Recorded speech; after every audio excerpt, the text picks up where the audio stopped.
Hello good morning विद्यार्थी मित्रों। हूँ प्रवीण पटेल धोरण 11 बायोलॉजी विषय में आपનું स्वागत करूँ छूँ।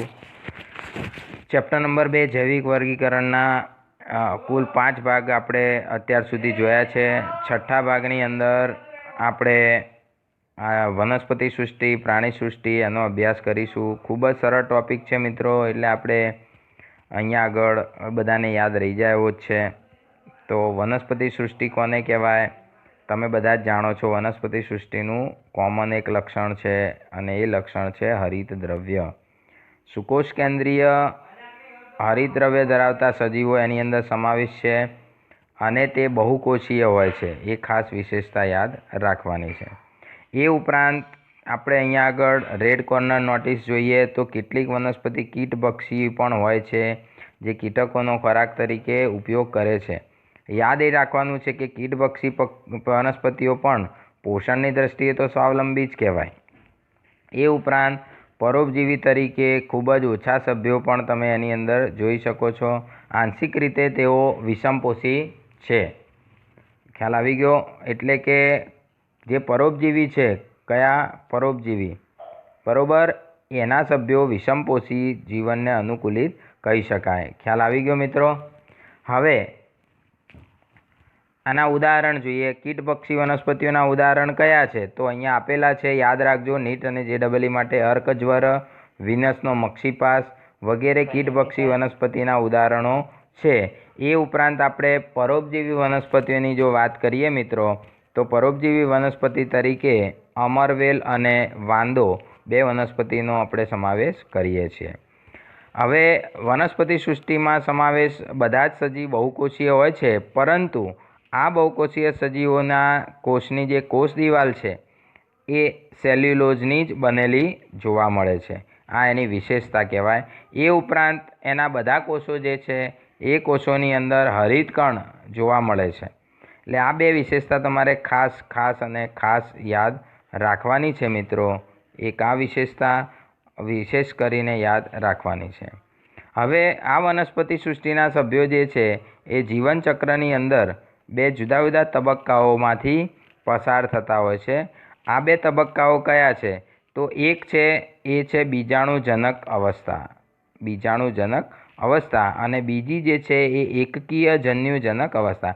મતલબ જન્યુઓ ઉત્પન્ન કરતી અવસ્થા જન્યુજનક કહેવાય અને બીજાણુ ઉત્પન્ન કરતી અવસ્થાને બીજાણુજનક કહેવાય। આ બંને અવસ્થાઓ વારાફરતી જીવનચક્રમાં આવ્યા કરે છે। આવી ઘટનાને એકાંતર જનન પણ કહેવાય છે, બરાબર।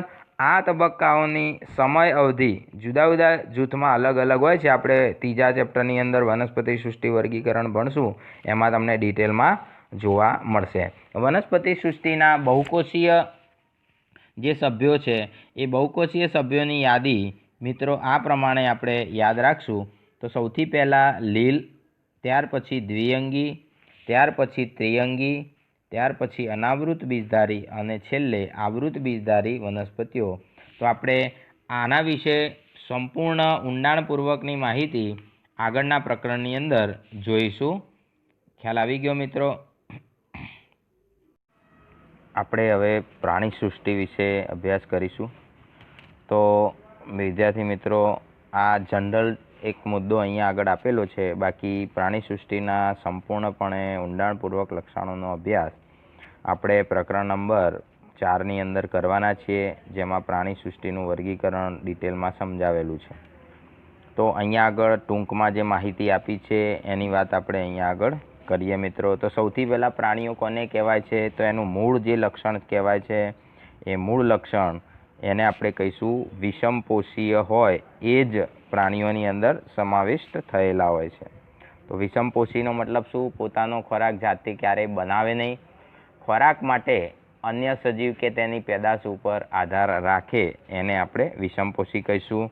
ત્યાર પછી તમે બધા જ જાણો છો એમ કે આ ઉચ્ચ કક્ષાના સજીવો છે, જેથી કરીને તેઓ સુકોષ કેન્દ્રીય સજીવો પણ કહેવામાં આવે છે।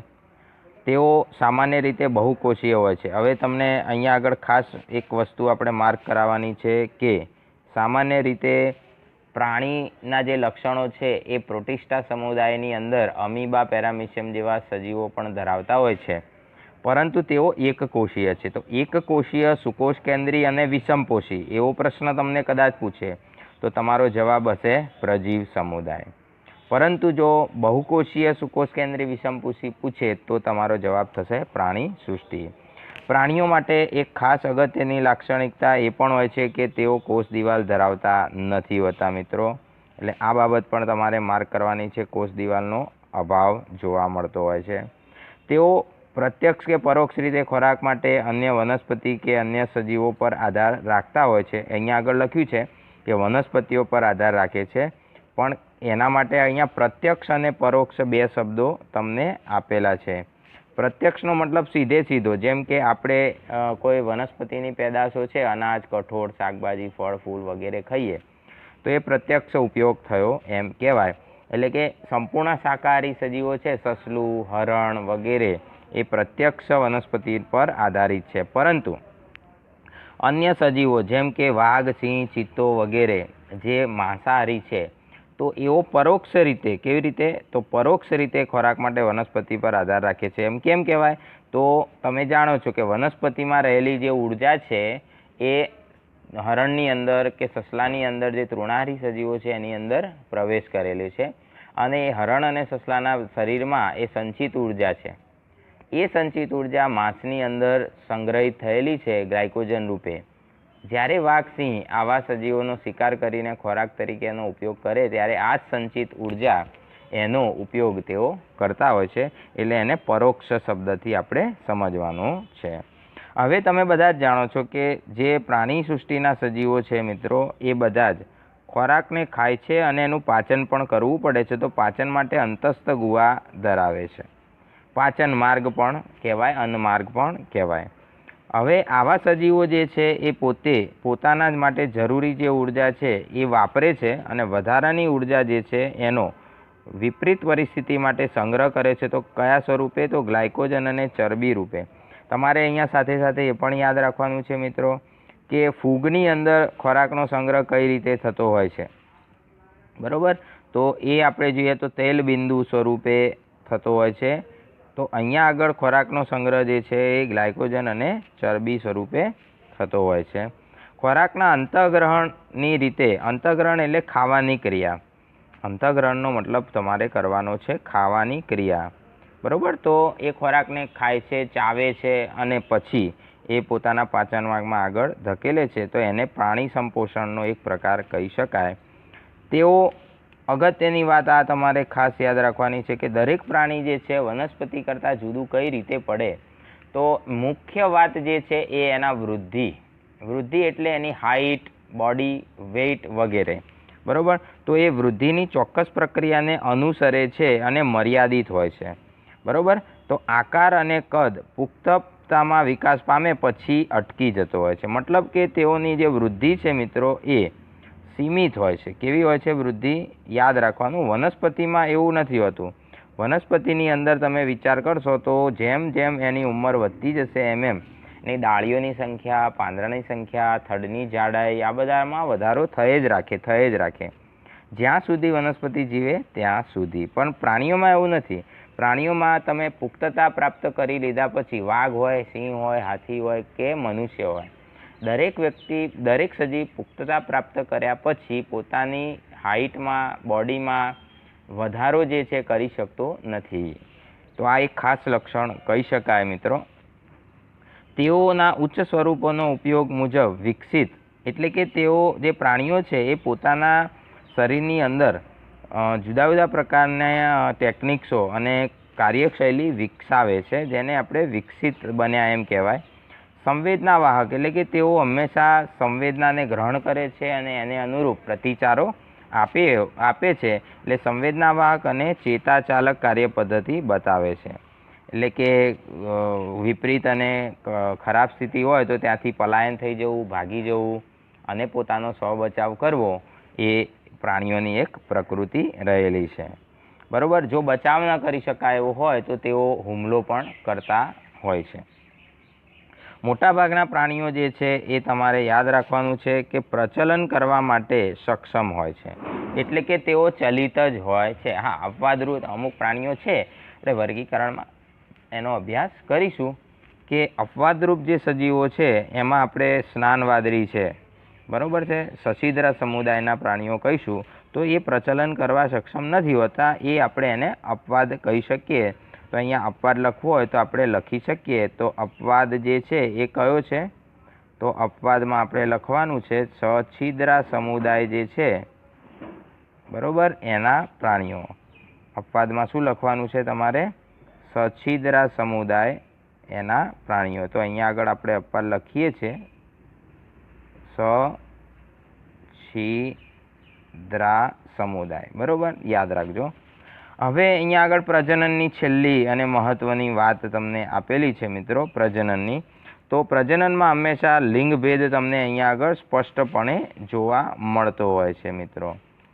એટલે કે નર અને માદા પ્રાણી જુદા જ પડતા હોય છે. અપવાદરૂપ અમુક સમુદાયના પ્રાણીઓ છે એવા, જેમ કે સછિદ્રા સમુદાય, કોષ્ણાત્રી સમુદાય, તો એની અંદર અપવાદ કહી શકાય. બાકી મોટાભાગના જે સમુદાયો આપણે ભણીશું તો એની અંદર નર માદા અલગ પડે છે અને એની અંદર મૈથુન ક્રિયા જે છે એના દ્વારા લિંગી પ્રજનન કરવાની ક્ષમતા જોવા મળતી હોય છે. જો નર અને માદા ન હોય તો તેઓ અલિંગી પ્રજનનને પસંદ કરતા હોય છે, જેમ કે હાઇડ્રા જે છે, પછી સ્નાનવાદળી છે, આ બધા અલિંગી પ્રજનનને પ્રિફર કરતા હોય છે, બરાબર. પછી સૂત્રકૃમિ સમુદાયના પ્રાણીઓમાં નર માદા છે તો તેઓ લિંગી પ્રજનનને પસંદ કરતા હોય છે. હવે અળસિયાનો એક સમુદાય છે, એમાં ખાસ ધ્યાન રાખવાનું, એમાં નર માદા નથી. અળસિયાની અંદર નર માદા એવું હોતું નથી, એ ઉભયલિંગી પ્રાણી છે, બરાબર. નુપુરક સમુદાય આપણે ભણીશું તો એની અંદર નર માદા અલગ હોય ને, નર અળસિયું માદા અળસિયું જુદું હોતું જ નથી. તો તેઓ એક જ શરીરમાં બંને પ્રજનનકોષો પેદા કરી શકે છે. એક જ પ્રાણી શરીરમાં બંને પ્રકારના પ્રજનનકોષો ઉત્પન્ન થતા હોય છે. માટે બે અળસિયા એકબીજા સાથે પોતપોતાના પ્રજનનકોષોની આપલે કરીને મૈથુન ક્રિયા દર્શાવે છે, પણ એકલિંગી હોવા છતાં પણ તેઓ મૈથુન ક્રિયા દર્શાવે છે. તો આ રીતે તેઓ લિંગી પ્રજનન કરે છે અને તેનો ભ્રૂણ વિદ્યાકીય વિકાસ એટલે કે એનો ગર્ભ વિકાસની ચોક્કસ પદ્ધતિઓને અનુસરતા હોય છે. ગર્ભ વિકાસની જુદી જુદી પદ્ધતિઓ આપણે પ્રાણી સૃષ્ટિમાં ભણીશું. અહીંયા ઉદાહરણમાં તો વિવિધ સમુદાયમાં સમાવિષ્ટ પ્રાણીઓ, તો એ આખું આપણે પાઠ ભણવાનો છે જ, એટલે એની અંદર તમે આ ઉદાહરણો તમે સમજી શકશો. પણ જો તમારે જાણવું હોય તો આપણે એક સ્લોગન અહીંયા ખાલી તમારા જાણકારી માટે લખીએ છીએ. તો કયા કયા સમુદાયના પ્રાણીઓનો સમાવેશ અહીંયા કરવામાં આવે છે તો એનું સૂત્ર એક આપણે બનાવેલું છે મિત્રો, બરાબર. તો તમે બધા જે સૂત્ર યાદ રાખવાનો પ્રયત્ન કરજો. કો પુ સુ નું સમ સમે, આવું એક સૂત્ર આપણે બનાવેલું છે. ચાલો વિદ્યાર્થી મિત્રો, હવે આપણે આગળના પ્રશ્નની ચર્ચા કરીશું. અત્યાર સુધી આપણે વિટેકરે સૂચવેલી વર્ગીકરણ પદ્ધતિમાં 5 સૃષ્ટિઓ એનો સંપૂર્ણપણે અભ્યાસ કર્યો છે. પણ હવે આપણે એવા પ્રકારના ઘટકોનો અભ્યાસ કરીશું જેનો સમાવેશ આપણે સજીવ સૃષ્ટિમાં કરી શકતા નથી. તો એવા ઘટકો જે છે જેને 5 સૃષ્ટિમાં આપણે સમાવી ન શકીએ, તો એમાંનો પહેલો ઘટક છે વાયરસ. ખૂબ જ પ્રચલિત અને ખૂબ જ કાને સાંભળેલો આ શબ્દ હશે તમે અત્યારના સમયમાં. તો વાયરસ એનો બીજો ગુજરાતી મિનિંગ થાય છે વિષાણુ. હવે આવું દર્શાવનાર કોણ હતા? સૌથી પહેલાં તો એ કે વાયરસ એ વિષ ઉત્પન્ન કરનારો અથવા ઝેરી અણુ છે એવું દર્શાવનાર વૈજ્ઞાનિક કોણ હતા? તો સૌ પ્રથમ આપણે સમજીએ કે વાયરસ એ સજીવ સૃષ્ટિને પ્રભાવિત કરનારા કાર્બનિક દ્રવ્યના બનેલા અણુઓ એનું સંયોજન છે. સૌથી અગત્યની વાત કે એ કાર્બનિક દ્રવ્યના બનેલા અણુઓનું સંયોજન છે મિત્રો. એ કોઈ સજીવ નથી, કોઈ કોષ નથી, બરોબર. એટલે અહીંયા લખ્યું છે અકોષીય હોય છે. વાયરસ કેવા હોય છે? અકોષીય હોય છે. વાયરસને સજીવ અને નિર્જીવને જોડતી કડીરૂપ ઘટક માનવામાં આવે છે. તો આપણે જ્યાં નીટ લખીએ મિત્રો, એ નીટ માટે તમારે ખાસ યાદ રાખવાનું છે. તો અહીંયા એન લખ્યો છે, તો એ નીટ માટે તમારે આ વાક્ય યાદ રાખવાનું છે કે વાયરસ એ સજીવ અને નિર્જીવને જોડતી કડીરૂપ ઘટક તરીકે ઓળખવામાં આવે. એનો મતલબ શું કે વાયરસ એ નિર્જીવ અને સજીવ બંનેને જોડે છે. ઉદ્વિકાસ જ્યારે થયો, પૃથ્વીની ઉત્પત્તિ થઈ, જીવનો ઉદ્ભવ થયો, ત્યારે સજીવોનું નિર્માણ થયું એ પહેલાં વાયરસનું નિર્માણ થયેલું હશે એવું આના પરથી આપણે કહી શકીએ છીએ. હવે અહીંયા આગળ કારણ પણ આપણે સમજાવી દીધું છે કે વાયરસને સજીવને નિર્જીવને જોડતી કડી કેમ કહેવામાં આવે છે. તો એનું કારણ અહીંયા આગળ તમારી સમક્ષ આપણે સમજાવ્યું છે કે જ્યારે વાયરસ એ કોઈ યજમાન કોષની સંપર્કમાં આવતો નથી, મતલબ કે યજમાન સજીવના દેહમાં સંપર્કમાં આવતો નથી, બરોબર, ત્યારે તો અહીંયા આગળ આપણે ફોકસ કરીશું સંપર્કમાં નથી. કોના? તો યજમાન કોષના કે યજમાન સજીવના સંપર્કમાં નથી, ત્યારે એ નિર્જીવ વર્તણૂક દર્શાવે છે. મતલબ કે શરીરની બહાર હોય ત્યારે એ નિર્જીવ વર્તણૂક દર્શાવે છે. અને જ્યારે કોઈ જીવંત કોષના સંપર્કમાં આવે છે તો અહીંયા ફોકસ કરવાનું છે આપણે, સંપર્કમાં આવે ત્યારે તે કોષમાં પ્રવેશ કરી જાય, કોષની અંદર જતો રહે અને કોષની અંદર રહેલા જે કાર્બનિક દ્રવ્યો છે એનો ઉપયોગ શરૂ કરે, બરોબર. તો કોષમાં પ્રવેશી કોષના કાર્બનિક દ્રવ્યોનો ઉપયોગ કરીને પોતે નવા વાયરસનું સર્જન શરૂ કરી દે અને પોતાની સંખ્યામાં વધારો કરે છે. મતલબ કે આ ગુણધર્મ એ સજીવ જેવો ગુણધર્મ કહેવાય, બરોબર. પોતાની સંખ્યાનો વધારો કરવો એ સજીવો પ્રજનન કરે છે એના જેવો ગુણધર્મ આપણે અહીંયા કહી શકીએ. તો આ પ્રમાણે પોતે સજીવ તરીકે વર્તે છે. તો સજીવ શરીરની બહાર હોય ત્યારે નિર્જીવ અને સજીવ શરીરની અંદર હોય ત્યારે સજીવ તરીકે જોવા મળે. આની અસર એવી થાય કે જે યજમાન કોષમાં એને પ્રવેશ કર્યો હોય એ યજમાન કોષ જે છે એ નાશ પામે છે, યજમાન કોષ નાશ પામે છે, જેને કારણે જે તે સજીવ ઉપર ગંભીર નુકસાનકારક અસરો જોવા મળે છે. અત્યારે હાલ આપણે કોરોનાની વાત કરીએ તો કોરોના વાયરસ કેમ માણસોને મારી નાખે છે? તો કોરોના વાયરસ બીજું કંઈ કરતો નથી, એ માત્ર ફેફસાના કોષોમાં પ્રવેશ કરી જાય છે અને ફેફસાના કોષોને ડિસ્ટ્રોય કરવાનું ચાલુ કરે છે. પરિણામે તમારા ફેફસાના જે કોષો છે મરી જાય તો તમારા શરીરની અંદર જે ઓક્સિજનનો પુરવઠો છે એ ઓછો મળવા લાગે અને ઓક્સિજનના અભાવથી માણસ મરવાનું થતું હોય છે. તો આ પ્રમાણે વાયરસ જે છે સજીવ નિર્જીવને જોડતી કડી છે એને સમજૂતી આપણને ખબર પડવી જોઈએ મિત્રો. હવે આપણે આગળના મુદ્દાની ચર્ચા કરીએ. હવે વાયરસ વિશેનું સૌ પ્રથમ જે સમજૂતી છે મિત્રો એ સમજૂતી કોણે આપી છે? તો પાસ્વર, બરોબર. પાસ્વર નામના વૈજ્ઞાનિકે વાયરસનો અર્થ ઝેરી રસાયણ કે વિષઅણુ એવો કરેલો છે. વાયરસનો જે અર્થ છે એ ઝેરી રસાયણ કોણે કરેલો છે? તો એ પાસ્વર નામના વૈજ્ઞાનિકે. તો આને પણ આપણે નીટ માટે યાદ રાખશું, બરોબર. સૌ પ્રથમ વિષાણુ શબ્દનો પ્રયોગ કોણે કર્યો? તો પાસ્વરે કર્યો છે. એ જ ઉપરાંત અહીંયા આગળ બીજો પણ એક વૈજ્ઞાનિક આપેલો છે જેને આપણે કહીશું ડીજે ઇવાનોવ્સ્કી. કયો વૈજ્ઞાનિક છે? આ પણ નીટ માટે યાદ રાખવાનું છે. તો અહીંયા પાસ્વર નામનો વૈજ્ઞાનિક છે એને સૌ પ્રથમ ઝેરી રસાયણ કે વિષાણુ એવો શબ્દ વાપર્યો અને ઇવાનોવ્સ્કી નામનો જે વૈજ્ઞાનિક છે એને તમાકુના છોડમાં કિરમીર રોગ ઉત્પન્ન કરવા માટે, તમાકુનો કયો રોગ? કિરમીર રોગ, એના માટે TMV એટલે કે ટોબેકો મોઝેઇક વાયરસ એની શોધ કરી કે ભાઈ તમાકુમાં કિરમીર રોગ થાય છે જેનાથી એના પાંદડા અને બધું ખરી જાય છે અને પાંદડા જે છે એ બધા ડિસ્ટ્રોય થઈ જાય છે, તો તમાકુનું ઉત્પાદન થઈ શકતું નથી. તો એના માટે જવાબદાર કોણ? તો ટોબેકો મોઝેઇક વાયરસ. તમારી ચોપડીની અંદર પાઠ્યપુસ્તકમાં તમે જોશો તો આ વાયરસ જે છે એનો ફોટોગ્રાફ પણ તમને આપેલો છે. ફોટોગ્રાફ જોશો તો તેમ તમને જોવા મળશે સીતાફળ ઉપર જેમ ફલિકા હોય છે, સીતાફળની સરફેસ હોય એ જ રીતે એની સરફેસ તમને જોવા મળે એવું તમને ત્યાં બતાવેલું હશે. ખ્યાલ આવી ગયો? ચાલો, તો આ વાયરસની પ્રારંભિક માહિતી આપણે જોઈએ. હવે આપણે મેઇન વસ્તુ છે એના લક્ષણોની વાત આપણે કરીશું મિત્રો.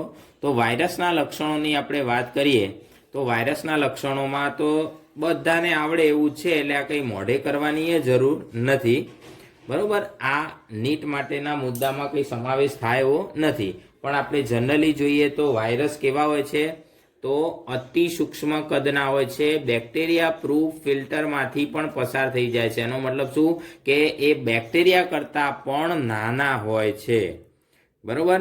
ત્યાર પછી આપણે જોઈએ તો સ્ટેનલી નામના વૈજ્ઞાનિકે, કોણે? સ્ટેનલી નામના વૈજ્ઞાનિકે એવું સમજાવ્યું કે વાયરસ એ સ્ફટિકમય અણુ છે.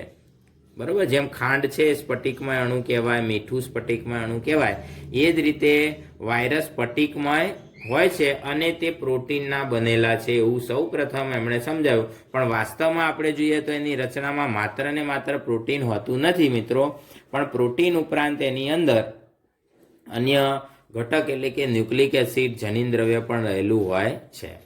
હવે આપણે હમણાં અગાઉ જોયું એમ કે વાયરસ જ્યારે યજમાન કોષની બહાર હોય ત્યારે નિષ્ક્રિય હોય છે. આ શબ્દ ફોકસ કરવાનું, બહાર હોય ત્યારે નિષ્ક્રિય હોય, અને યજમાન કોષની અંદર આવી જાય, કોષમાં આવે ત્યારે સક્રિય જીવન ગાળે છે, એટલે સજીવ તરીકે વર્તે છે. તો આ રીતે આપણે જોઈએ તો કોષની બહાર નિષ્ક્રિય અને કોષની અંદર સક્રિય. વાયરસ અવિકલ્પી પરોપજીવી છે, મતલબ કે વાયરસ એને પરોપજીવી જીવનને જ અનુકૂલિત છે એમ આપણે સમજવું પડે, એટલે કે ફરજિયાત પરોપજીવી છે એવું આપણે સમજવાનું છે. તો આટલા એના લક્ષણો છે. હવે આપણે જોઈએ તો એની રચના. તો આ રચનાવાળો મુદ્દો મિત્રો બહુ જ અગત્યનો છે. તમે બધા જ અહીંયા સમજવાનો પ્રયત્ન કરજો.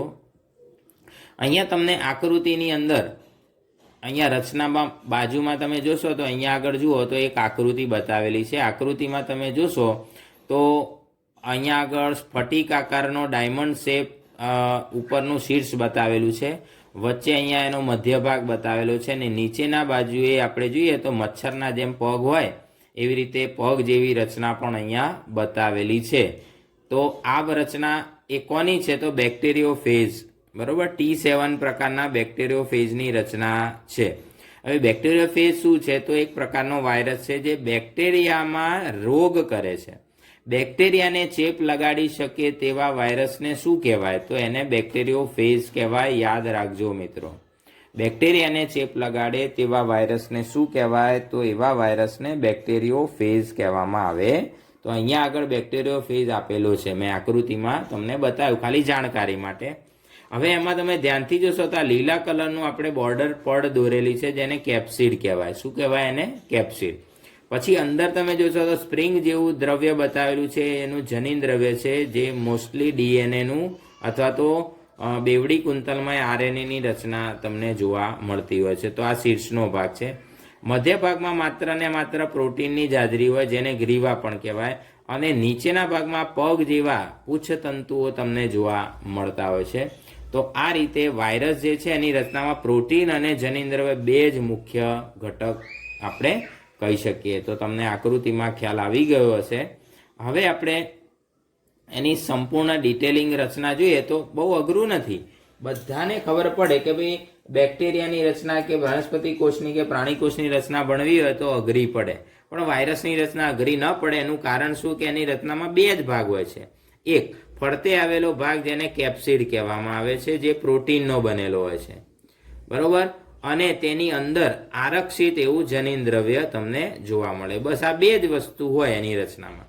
હવે કેપ્સિડ વિશે થોડું ડિટેલમાં અહીંયા આગળ આપેલું છે કે કેપ્સિડ એ વિશિષ્ટ પ્રકારના પ્રોટીનનો બનેલો ભાગ છે. તે કેપ્સોમિયર તરીકે ઓળખાતા નાના ઉપ એકમોનો બનેલો વિસ્તાર છે. તો કેપ્સિડમાં નાના ઉપ એકમ, તમે ચોપડીની અંદર પેલી આકૃતિ જોશો તો મેં તમને કહ્યું છે સીતાફળ જેવી રચના. તો સીતાફળમાં કેમ સપાટી પર નાની નાની ખંડિકાઓ હોય ને, બસ એ રીતે આમાં ખંડિકાઓને કેપ્સોમિયર કહેવાય. હવે એનું જનીન દ્રવ્ય જે છે યાદ રાખજો એ ન્યુક્લિયો પ્રોટીનનું બનેલું હોય છે અને તે ચેપી હોય છે. મતલબ કે આ જનીન દ્રવ્ય એ જે કોષની અંદર પ્રવેશ કરે તે કોષના જનીન દ્રવ્યનો નાશ કરી પોતાની વૃદ્ધિ કરે છે. હવે આ તમારે નીટ માટે અગત્યના મુદ્દા છે, તો અહીંયા આગળ આપણે લખી દઈશું N, નીટ. તો આ નીટ માટેના આ મુદ્દા અગત્યના છે. વનસ્પતિને ચેપ લગાડે તેવા વાયરસનું જનીન દ્રવ્ય એ કેવું હોય છે તો વનસ્પતિના વાયરસ જે હોય છે એનું જનીન દ્રવ્ય એકલ શૃંખલામય આરએનએનું બનેલું હોય છે. એકલ શૃંખલામય આરએનએ મતલબ આરએનએનું જ જનીન દ્રવ્ય તમને ત્યાં સ્પષ્ટ રીતે જોવા મળે છે. ખ્યાલ આવે છે? પ્રાણીઓમાં ચેપ લગાડે એવા વાયરસનું જનીન દ્રવ્ય એકલ અથવા બેવડી શૃંખલામય આરએનએનું, મતલબ કે બે આરએનએ ભેગા મળીને શૃંખલા બનાવે છે. બેવડી શૃંખલા કહેવાય. જેમ ડીએનએમાં બે શૃંખલા હોય આપણે ભણી ચૂક્યા છીએ આગળ, એવી રીતે. અથવા બેવડી શૃંખલામય ડીએનએનું બનેલું હોય છે. મતલબ કે પ્રાણીને રોગ કરનારા વાયરસ હોય એનું જનીનદ્રવ્ય આરએનએ કે ડીએનએનું હોય છે. બીજી એક વાત તમારે ખાસ યાદ રાખવાની કે જનીનદ્રવ્ય આરએનએનું હોય અથવા ડીએનએનું હોય, બંનેનું હોતું નથી હોય. એ યાદ રાખવાનું છે તમારે ખાસ. તો આ પ્રમાણે આપણે વાયરસની રચના જે છે એની વાત અહીંયા આગળ આપણે સંપૂર્ણ તમને સમજાવી દીધી છે. તો સ્ક્રીનશોટ પાડવો હોય તો તમે પાડી શકો છો. આટલું જ આપણે યાદ રાખવાનું છે મિત્રો.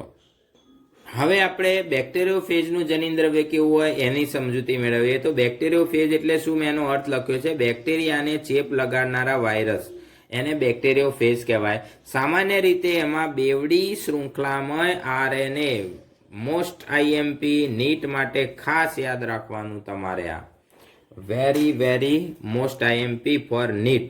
તો નીટ માટે આપણે અહીંયા ખાસ એને યાદ રાખવાનો પ્રયત્ન કરશું. મેં એન લખી દીધો છે બાજુમાં. હવે આ વિશેષ માહિતી આપી છે કે કેપ્સોમિયર કેવું હોય, તો કુંતલમય હોઈ શકે અથવા બહુ સપાટી ભૌમિતિક સ્વરૂપનું પણ હોઈ શકે. એ પ્રોટીનનો આકાર જેવો હોય એ પ્રમાણેનું એ તમને કેપ્સોમિયર જોવા મળે છે. વાયરસ સજીવ સૃષ્ટિના ઉદ્ભવ માટેના પ્રથમ સોપાનરૂપ, આ તમારે ખાસ યાદ રાખવાનું છે. ઉદ વિકાસ થયો, જીવની ઉત્પત્તિ થઈ, સજીવ સૃષ્ટિનો ઉદ્ભવ એટલે જીવની ઉત્પત્તિ, એના પ્રથમ સોપાનરૂપ ઉત્પન્ન થયેલા જૈવ અણુઓનું જટિલ સ્વરૂપ માનવામાં આવે છે. એટલે કે સૌ પ્રથમ નિર્માણ પામેલું એવું જટિલ સ્વરૂપ જેમાંથી સજીવની ઉત્પત્તિ થઈ હશે એવું માનવામાં આવે છે. પછી આપણે આ સામાન્ય વિગતો છે કે માનવીની અંદર, મનુષ્યની અંદર કયા કયા રોગો વાયરસથી થતા હોય છે. તો મનુષ્યની અંદર પહેલો રોગ તમે બધા જાણો છો, જે દરેકને થતો જ હોય દર વર્ષે, શરદી અથવા ફ્લૂ કહેવાય. શરદી અથવા ફ્લૂ.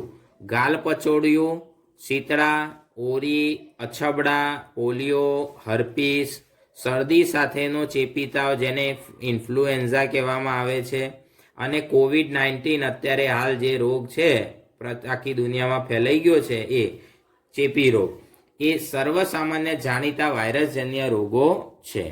માનવીની અંદર એડ્સ નામનો જે રોગ છે, આ તમારે નીટ માટે ખાસ કરવાનું છે પૂરું નામ. માનવીમાં એડ્સ નામનો જે રોગ છે જેનું પૂરું નામ છે acquired immuno deficiency syndrome, AIDS, એ જીવલેણ રોગ છે. એ પણ વાયરસથી જ ફેલાતો હોય છે. તો આ આપણે માનવીની વાત કરી. સ્ક્રીનશોટ પાડવો હોય તો પાડી શકો છો. ચાલો આગળ આપણે વાત કરીએ. હવે વનસ્પતિની અંદર રોગો કઈ રીતે ચિહ્નો દર્શાવતા હોય છે. તો અહીંયા આગળ વનસ્પતિમાં વાયરસનો ચેપ લાગવાથી મોઝેઇક રચના, મોઝેઇક રચના એટલે પાંદડાના ટુકડા ટુકડા થઈ જાય. પર્ણકુંચન એટલે કે પર્ણ જે છે આખું ડૂચો વળી જાય. પર્ણવલન એટલે કે પાંદડા જે છે એ વળી જાય, પીપુડા વળી જાય. પાંડુતા એટલે કે એમાં પીળાશ પડતા પાંદડા વધારે જોવા મળે. શીરા સ્પષ્ટતા એટલે કે શીરાઓ વધારે પડતી ઘેરી બની જાય. વામનતા એટલે છોડ નીચા રહી જાય, એનો બહુ વિકાસ થઈ શકે નહીં. અને કુંઠિત વૃદ્ધિ એવી ખામીઓ તમને જોવા મળે છે. એ કંઈ બહુ અગત્યનું નથી. હવે આ નોંધ મેં તમને ખાલી જાણકારી માટે જ આ લખેલી છે કે વનસ્પતિને ચેપ લગાડનારા વાયરસ, જે વનસ્પતિને રોગો કરે છે એવા વાયરસ, બરોબર, એ ક્યારે પ્રાણીઓને ચેપ લગાડી શકતા નથી. એટલે આના પરથી આપણને શું માહિતી મળે કે આપણે વનસ્પતિજન્ય પેદાશોનો જો ખોરાક તરીકે ઉપયોગ કરીએ રોજિંદા જીવનમાં તો આપણને વધુ ફાયદો થાય અને આપણે જુદા જુદા રોગો સામે બચી શકીએ. ખ્યાલ આવી ગયો.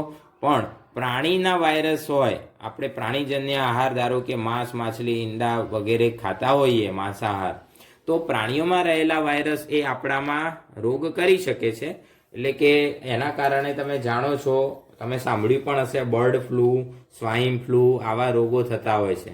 તો બર્ડ ફ્લૂ અને સ્વાઇન ફ્લૂ ક્યાંથી આવે? તો જે લોકો માંસાહાર કરતા હોય, મરઘી ને સ્વાઇન એટલે ડુક્કર, ભૂંડનું માંસ ખાતા હોય, તો એ માંસની અંદર જો ચેપી માંસ આવી જાય તો એનાથી એ રોગો ફેલાતા હોય છે. જનરલી શાકાહાર કરનારને બધું ફાયદો હોય છે, એવું આના પરથી આપણે સમજવાનું છે મિત્રો. હવે આપણે વાયરસની સંપૂર્ણ વાત અહીંયા પૂરી કરી.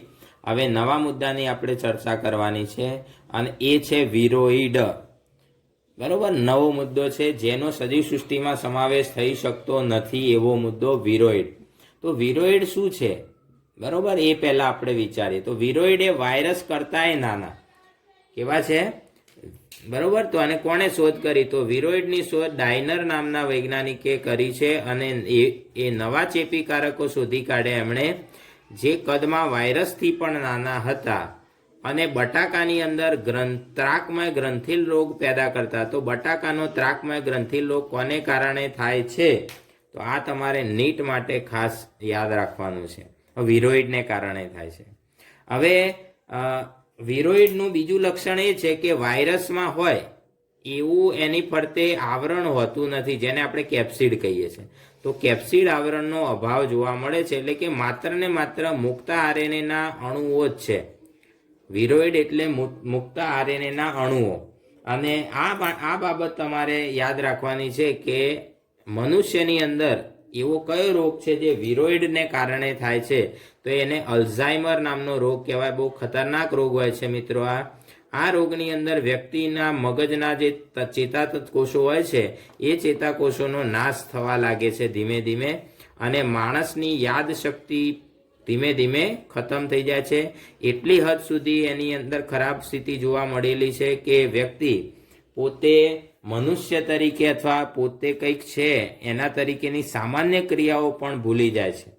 પશુ કરતાં પણ નીચલી કક્ષાએ જીવન બની જતું હોય છે. એવો ખતરનાક રોગ. યાદ શક્તિનો ટોટલ લોપ થઈ જાય.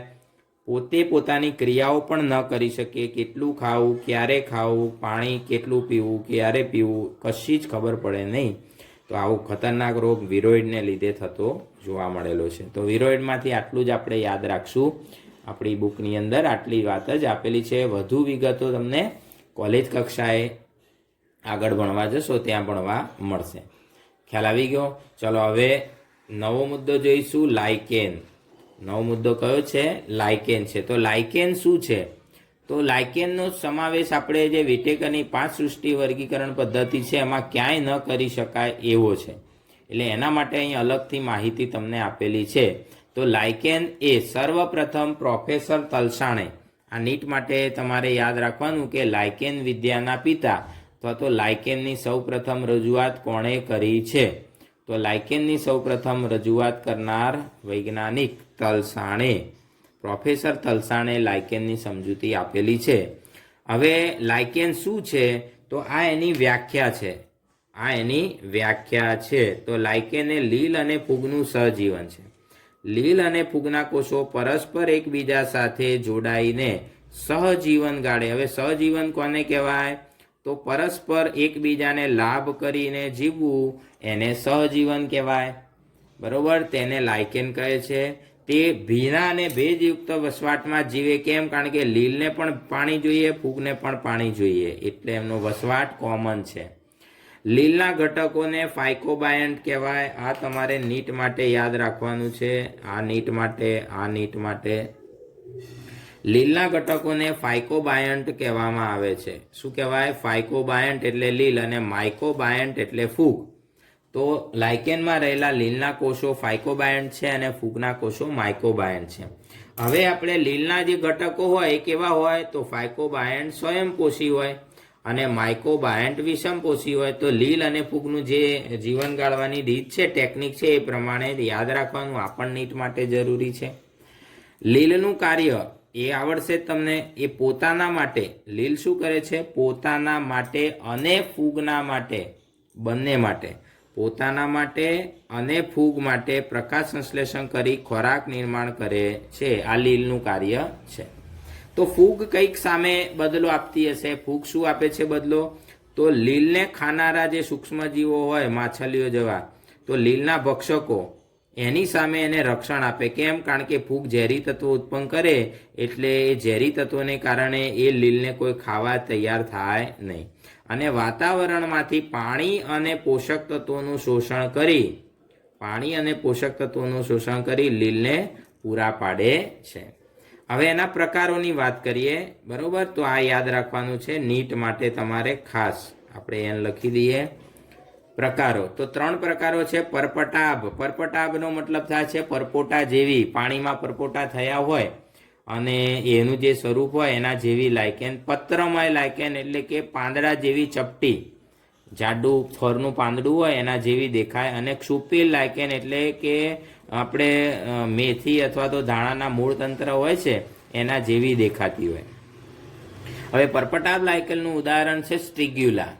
કયું ઉદાહરણ છે? સ્ટ્રિગ્યુલા. અને પત્રમય લાયકેનનું ઉદાહરણ છે પાર્મેલિયા. ક્ષુપિલ લાયકેનનું ઉદાહરણ છે દગડફૂલ. દગડફૂલનું બીજું નામ ઉષ્ણિયા પણ છે. આ ઉષ્ણિયા વધારે વિશેષ યાદ રાખવાનો પ્રયત્ન કરજો મિત્રો. ઉષ્ણિયા એક પ્રકારની લાયકેન છે. તો ઉદાહરણો તમારે યાદી ખાસ બનાવવાની છે. નીટની તૈયારી જેને કરવી હોય એ બધા વિદ્યાર્થીઓ માટે. ખ્યાલ આવી ગયો? તો અહીંયા આગળ આપણે લાયકેન જે છે એની વિગત મેળવી. હવે આપણે લાયકેનમાં પ્રજનન કેવી રીતે થાય છે એની વિગતો જોઈએ. લાયકેનમાં પ્રજનનની વાત વિશે આપણે જોઈએ તો લાયકેનમાં 2 પ્રકારનું પ્રજનન જોવા મળે છે. નીટ માટે યાદ રાખવાનું છે. આ અલિંગી પ્રજનન, તો યુ હેવ ટુ રિમેમ્બર, અલિંગી પ્રજનનમાં બીજાણુ સર્જન જ થાય છે. અને બીજાણુ સર્જનની વાત આવે છે ત્યારે બીજાણુ સર્જનની જ્યારે વાત આવે ત્યારે એની અંદર કણીય બીજાણુ અને પલિત બીજાણુ, શબ્દ પર ભાર આપવાનો છે, કણીય બીજાણુ અને પલિત બીજાણુ દ્વારા એની અંદર પ્રજનન થતું જોવા મળતું હોય છે. લિંગી પ્રજનનની વાત આવે તો લિંગી પ્રજનનમાં એ ફળકાય તરીકે ઓળખાતી લિંગી અંગો ઉત્પન્ન કરતી અથવા તો નરધાની અને માદાધાનીઓ ઉત્પન્ન કરતી રચનાઓ તમને જોવા મળે. અને આ નર અને માદાધાની હોય એની અંદર જન્યુઓનું નિર્માણ થાય અને આવા જન્યુઓનું પરસ્પર એકબીજામાં ભળીને ફલિતાંડ બનાવવાથી લિંગી પ્રજનન આગળ વધતું હોય છે. હવે ફળકાયના આકાર પરથી એપોથેસિયમ અથવા તો ચંબુ આકારના પેરીથેસિયમ લિંગી અંગો જોવા મળે. આ લિંગી અંગોના નામ છે. કેટલીક લાયકેનમાં એપોથેસિયમ જોવા મળે, કેટલીક લાયકેનમાં પેરીથેસિયમ જોવા મળે. ચંબુ આકારના હોય એને પેરીથેસિયમ કહેવાય અને નોર્મલ ફળકાયને એપોથેસિયમ કહેવાય. લાયકેન, આ લાયકેનની કામગીરી, ખાસ કરીને લાયકેન જે છે એ આપણને શું ફાયદો કરે? તો લાયકેન એ પ્રદૂષણની માત્રાને સૂચવનારા ઘટકો. પ્રદૂષણ કેટલું છે એ માપી શકાય એ માટેના ઘટકો છે. એટલે કે એને પ્રદૂષણ સૂચક કહેવામાં આવે. કારણ કે પ્રદૂષિત વિસ્તારમાં તેઓ વિકાસ ક્યારેય પામી શકતા નથી. જે પાણીમાં અથવા જે ભીની જમીનમાં પ્રદૂષણ વધારે હોય ત્યાં લાયકેન ક્યારેય વિકાસ પામતી નથી. એનો મતલબ એવો થયો કે જે વિસ્તારમાં એમની હાજરી વધારે છે, યાદ રાખજો મિત્રો, જે વિસ્તારમાં એમની હાજરી વધારે છે એ વિસ્તાર ઓછા પ્રદૂષણવાળો અથવા તો પ્રદૂષણ મુક્ત છે એમ આપણે સમજી શકીએ અને કહી શકીએ. આ વિશેષ નોંધ આપેલી છે કે લાયકેનમાં 2 ભિન્ન પ્રકારના સજીવ કોષો એકબીજામાં ભળીને એકબીજાની સાથે જ જીવન જીવતા હોય છે. તેમ છતાં નરી આંખે તમે એને જુઓ તો તેની કલ્પના પણ તમે કરી શકો નહીં કે આની અંદર લીલ હશે અને ફૂગ હશે. તમને લીલ અને ફૂગ સ્પષ્ટ જુદા જોવા મળે નહીં. તો નરી આંખે જોતા આપણને લીલ અને ફૂગના ઘટકો સ્પષ્ટ જોઈ શકાતા નથી. એને જો સમજવું હોય તો તમારે લાયકેનનો માઇક્રોસ્કોપ વડે અભ્યાસ કરવો પડે. ખ્યાલ આવી ગયો મિત્રો? તો અહીંયા આગળ આપણે આ પાઠ જે છે એ સંપૂર્ણપણે પૂરો કરી દીધો છે. હવે આગળના પીરિયડમાં આપણે નવા પ્રકરણની શરૂઆત કરીશું. ત્યાં સુધી સર્વે મિત્રો આજે જે કંઈ ચલાવ્યું છે એ વિડીયો રિવાઇઝ કરી અને વારંવાર જોવાનો અને એની નોટ્સ વ્યવસ્થિત બનાવવાની. અને આ રીતે જે મેં નોટ્સ બનાવી છે એ રીતે મોઢે કરશો તો તમને બહુ વાંધો આવશે નહીં. ખ્યાલ આવી ગયો મિત્રો? તો અહીંયા આગળ આપણે ચેપ્ટર પૂરું કરીએ છીએ. આવતા પીરિયડમાં મળીશું. ત્યાં સુધી સર્વે મિત્રોને જય સ્વામિનારાયણ, જય હિન્દ.